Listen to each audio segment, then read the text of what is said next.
Today, we're really digging into something I think everyone grapples with, right? Absolutely. It's that core conflict. You want to be consistent. You want that discipline. But then you crash right into feeling just tired, overloaded, maybe just not motivated. Yeah, that feeling is universal. You have this great plan, maybe you've even written it down, looks perfect on paper, but then actually doing it, your mind, your body, they just say, nope. Exactly. You're staring at the screen, or maybe it's the running shoes by the door. Or the textbook. Yeah. And it feels like this invisible barrier you just can't push through. It really does. So to try to get past that, we looked at some really unique source material. It framed this whole journey towards consistency, not as just one big motivational push. Right, not like get inspired and go. No, more like a progressive challenge, like steps. Use this A1 to B2 level system. And yeah, originally it was maybe about learning a specific skill, but we realized the principles. Wow. They're basically universal secrets for building resilience, for finding that discipline, no matter what you're trying to do. So our mission today, really, is to pull out those 4 key shifts. The psychological ones, the behavioral ones, the things you actually do that let you navigate that fatigue. We need to figure out how you turn that, occasional burst of intense effort, the kind that just leaves you wiped out, into something steady, sustainable, something that eventually becomes part of, well, who you are, your identity. And I think before we even dive into level 8.1, there's this one initial insight that's just so liberating. What's that? It's that everyone feels tired sometimes. Even the pros, the people who seem incredibly consistent, they hit that wall too. That's so important to hear. Right. And feeling tired, it doesn't mean you failed or you're weak. Actually, and this is the reframe, sometimes feeling tired just means you actually did something. You worked hard. You pushed yourself. That's the foundation for everything you're talking about, isn't it? If you can just accept that tiredness is like a natural result of putting in effort. Yeah, not some kind of moral failing. Exactly. No. Not a sign you're not cut out for it. Yeah. If you accept it, you take away all that emotional baggage, guilt, shame. Fun. And then you can actually look at the problem. Okay, I have low energy today, more analytically, which is exactly what this first level A1 helps you do. Okay, so let's get into level A1. This is all about just getting started when your energy tank is basically on empty. It starts by acknowledging that really simple truth. When you're exhausted, big tasks, complicated stuff, anything that needs a lot of brain power, it just feels too heavy. Impossible almost. Yeah, you're fighting against what some behavioral scientists call activation energy. It's like trying to push a big rock uphill. Right. When you're feeling good, rested, motivated, that hill seems small, easy. But when you're tired, oh man, it looks like Mount Everest. Totally. And your brain's default programming kicks in, It wants to conserve energy above everything else. So those big tasks, they create this massive decision fatigue before you even lift a finger. Just thinking about it is exhausting. We see this play out all the time with like the Netflix trap, right? Or getting stuck scrolling on your phone. Oh, definitely. The doom scroll. Yeah. You tell yourself, okay, just 5 minutes. Just need to clear my head. Famous last words. Right.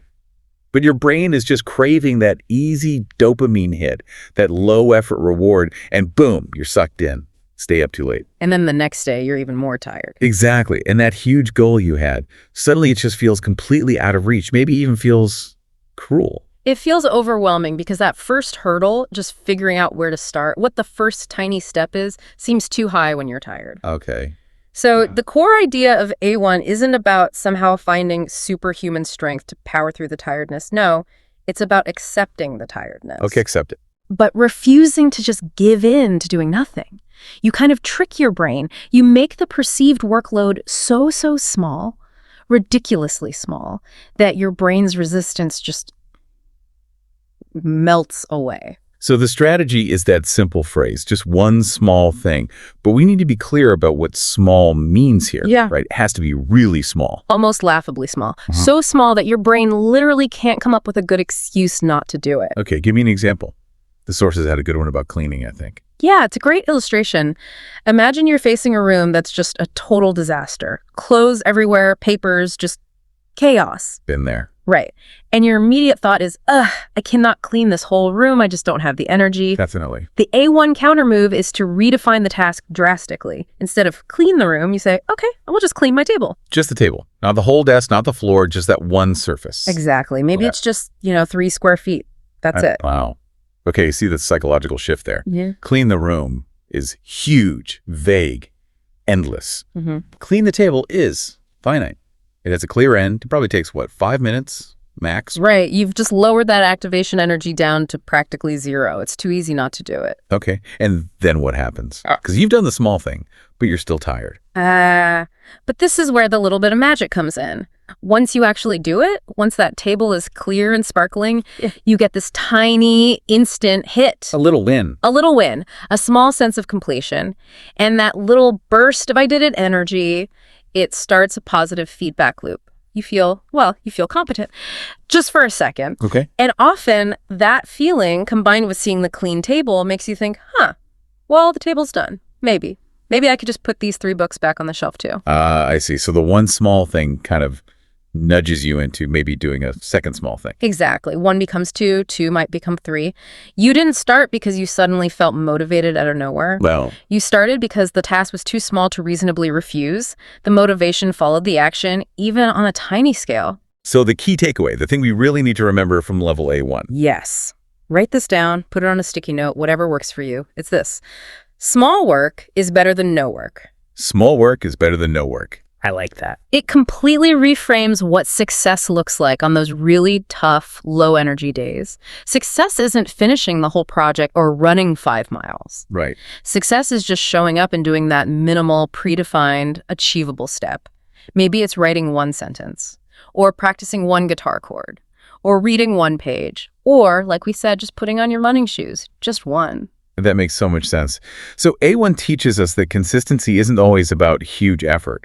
It's often about mastering that tiny start, solving the getting off the couch problem. Precisely. It tackles inertia. Okay, but what if you do the small thing, you clean the table, and you still feel absolutely zero drive? Like nothing. Where do you go from there? Perfect transition. That takes us straight into level A2, the action level. So if A1 is about defining that minimal start, Yeah, making it tiny. A2 is about generating the momentum, the actual energy to keep going, even when you still don't feel like it. Okay, this feels like a big one because this tackles that huge trap we all fall into, Yeah. waiting to feel motivated. Exactly. We're kind of conditioned, aren't we? We think, okay, when I feel inspired or when I have more energy or when I feel ready, then I'll do the thing. Yeah, I'll do it when I feel like it. And the source materials are really blunt about this. If you wait for that feeling of readiness to just magically appear, Oh. you're probably going to be waiting forever. It just doesn't usually show up uninvited. So you have to invite it Yeah, or force it. kind of. The A2 secret, it's really a behavioral command almost based on neuroscience. It's start before you feel ready. Start before you feel ready. Okay. That goes against instinct, though. Totally. It challenges that basic emotional assumption that drives so much procrastination. See, your brain sees effort as a cost, right? It doesn't want to spend that energy unless it's sure it'll get something good back. Like a return on investment. Exactly. So by just starting, even when you don't feel like it, you basically force the return. You short-circuit the waiting game. Okay, explain the mechanics. How does just starting, even if it feels awful, actually change the feeling? It comes down to momentum, neurologically speaking. Remember the cold car engine analogy? Yeah, takes a while to warm up. Right. Turning the key, that's your small A1 action. The engine might sputter and struggle at first, right? But the very act of moving, the motion, starts warming up all the important parts. It's similar in the brain. When you start a task, especially something physical or creative, you activate certain areas like the motor cortex. Okay. And that initial activation sends signals pinging around your brain, waking up other systems, including the ones involved in attention, focus, and even reward. So you're basically jump-starting your own brain by just moving. You got it. You're forcing the system to wake up. And that initial movement, even if it feels slow or clunky or just plain bad, it triggers a tiny release of neurochemicals. Dopamine is one, just for doing the action. Yeah. And this completely flips the common understanding. We usually think emotion first, then action. Oh, good, then do. Right. A2 proves it's often the other way around. The powerful idea here is motion brings emotion. Yeah. You move first, and the feeling, maybe it's flow, maybe it's accomplishment, maybe just interest it follows later, it's generated by the action. That's actually pretty profound. It means motivation isn't this mystical thing that happens to you. It's something you can actively generate through the discipline of just starting. Exactly. You manufacture your own motivation. And think about the immediate psychological payoff of doing that. Even if the work isn't great yet, you just started. You overcame that resistance, that fatigue. Yeah, you kind of feel proud just for starting. Yes. Proud because you acted despite feeling tired or uninspired. You defied the inertia. Okay, so this pride, this little boost that leads into something else the sources mentioned, right? Celebrating tiny wins. Oh, absolutely crucial. If A2 is about starting the motion, then celebrating tiny wins is about sustaining the motion. You have to reward the start. And we're not talking about, like, big achievements here. Not at all. Forget big trophies, gold medals, public praise. Tiny wins are internal. They're like little neurological check marks. Okay. They're signals you send to your brain saying, hey, see that thing we just did? That effort. It was worth it. And we survived. It solidifies the positive feedback loop. Because if you only wait to celebrate the huge final goal, the path just feels endless and punishing. You burn out because there's no reward along the way. there was that great anecdote in the sources about the student. They were learning something new, something tough. Yes. And their coach or teacher told them to do something specific after just, say, 10 minutes of studying a really manageable chunk. Right. What were they? They had to literally stand up and say out loud, "I'm proud of me." Say it out loud.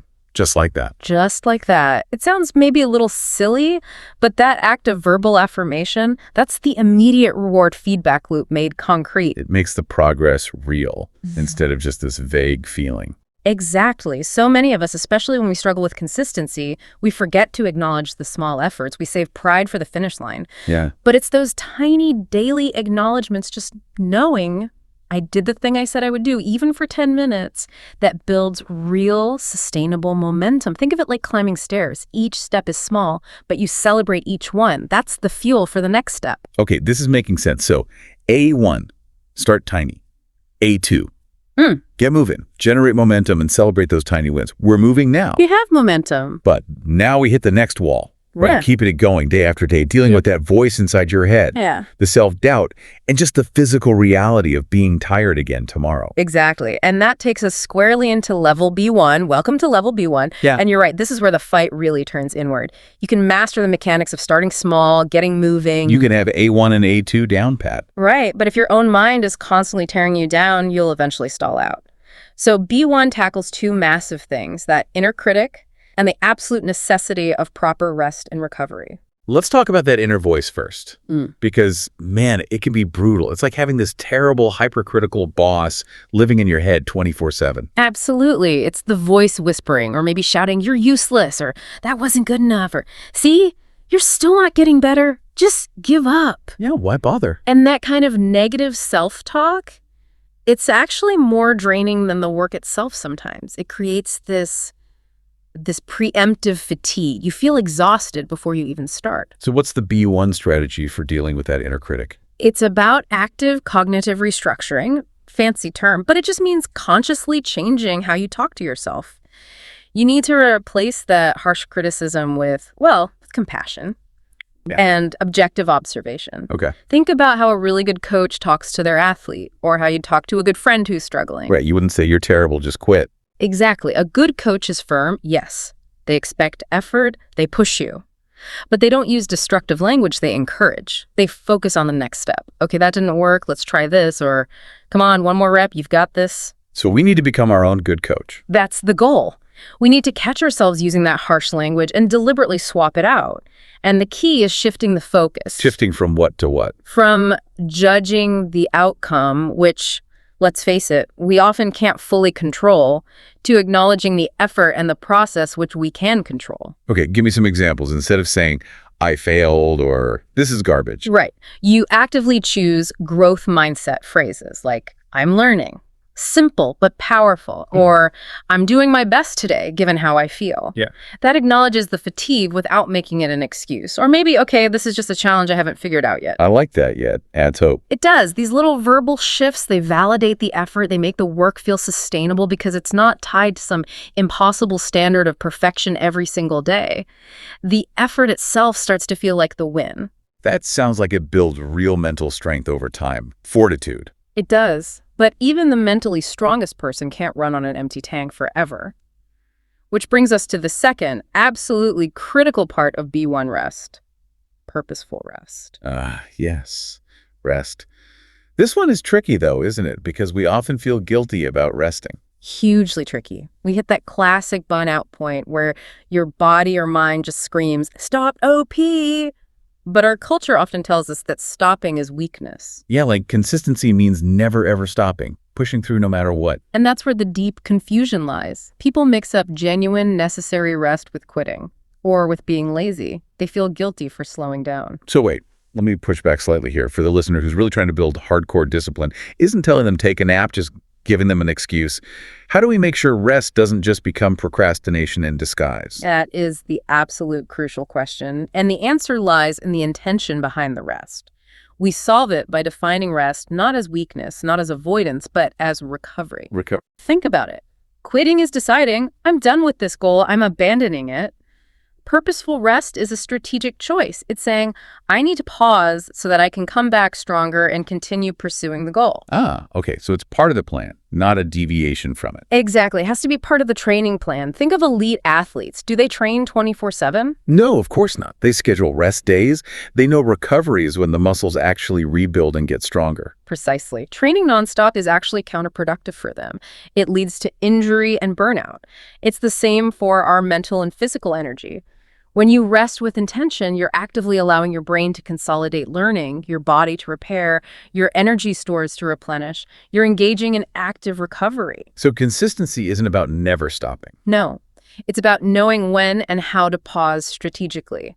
It's about respecting the process, including the need for downtime, not despising the work so much you need to escape it. So maybe the key is defining the pause, like deciding beforehand, okay, I'm wiped, I'm going to take a 30-minute break, walk outside, and then come back to this, not just drifting off indefinitely. Yes, setting an intention and a boundary for the rest helps enormously. And before you take that pause, you ask yourself that critical question, am I quitting or am I recharging? Quitting or recharging, okay. And if the honest answer is recharging, then you grant yourself that time without guilt, because guilt just drains more energy.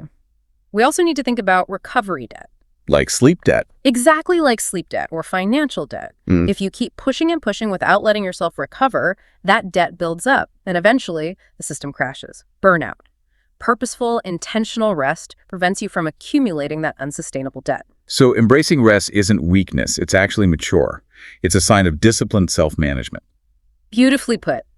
B1 is about developing the emotional maturity to understand that pausing strategically is an act of discipline, not a surrender. Okay, we've got the starting mechanics from A1. We've got momentum generation and tiny wins from A2. And now with B1, we have the mental framework, the inner coach, the purposeful rest to sustain the effort. What's left? What's the final level? Now we ascend to level B2. This is where it all comes together. It's about connecting everything back to the deepest level, purpose and identity. All right, level B2. This is where we tap into the real powerhouse, the why. You can have the best systems, the kind of self-talk, the perfect rest schedule. Got all the pieces in place. Right. But if you lose touch with that original reason, that quiet, deep down reason why you started this whole challenging journey in the first place, the entire structure can feel hollow. It can start to crumble. And that why gets lost so easily, doesn't it? It starts out clear and bright. I want to learn this language to travel, or I want to get fit to feel confident again, or I want to get this business to be independent. Really strong motivators initially. But then life happens.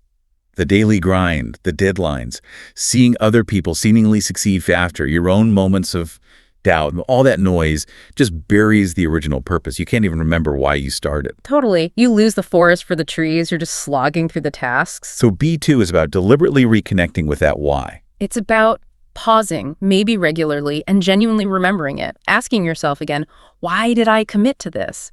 When the daily effort feels pointless or just too hard, consciously bringing that why back to the front of your mind, it changes everything. How so? It reinstates meaning.